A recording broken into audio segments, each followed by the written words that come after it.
This is Dr. I.J. Arora, or simply I.J., the chairman of the board of directors of QMII.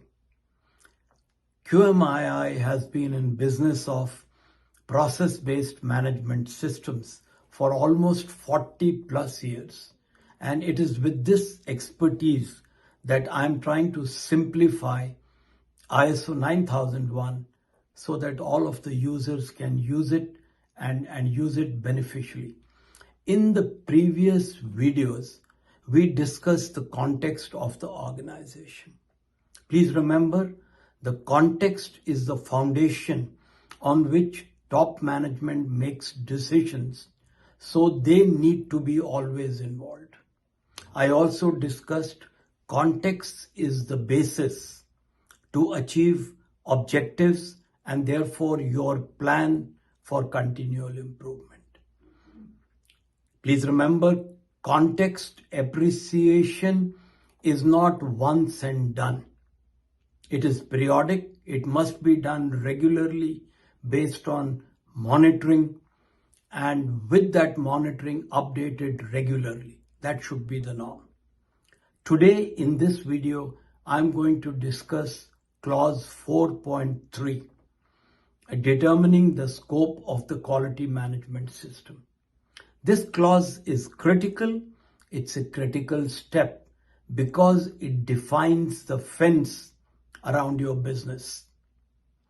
Without a clear scope, you may try to audit things that don't matter, or worse, miss something which is essential. So now that we know the context very clearly in terms of the issues and interested parties from clause 4.1 and 4.2, in this discussion, we are looking at 4.3, which will determine the scope.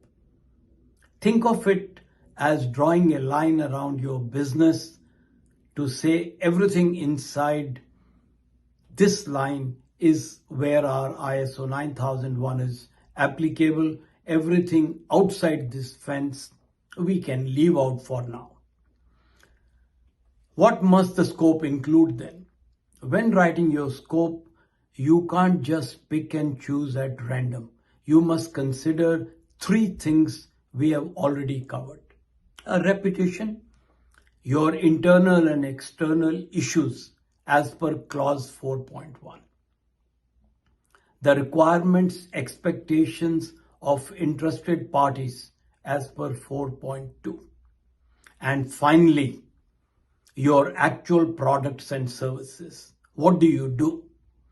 Please remember, your scope needs to be specific. For example, somebody could say, we make parts, and that's enough as a scope. No, it isn't. You perhaps would say the manufacture and supply of precision machined aerospace components at our Ohio facility. So please remember precision. An important part of your QMS is managing the exclusions. Ironical, exclusions are no more allowed. And yet, what you don't do, you must state.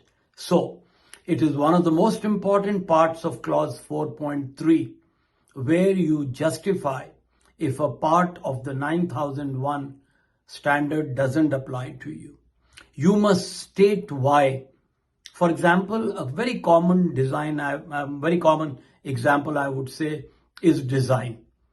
If your customers provide the blueprints and you only manufacture them, you technically can exclude the design clause.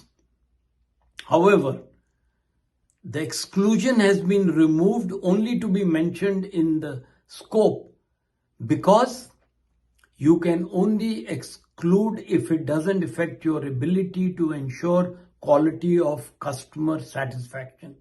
And therefore, what is in your scope is explaining that.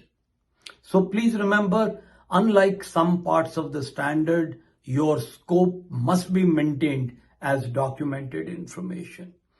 It needs to be written down. Traditionally, it used to be in the quality manual.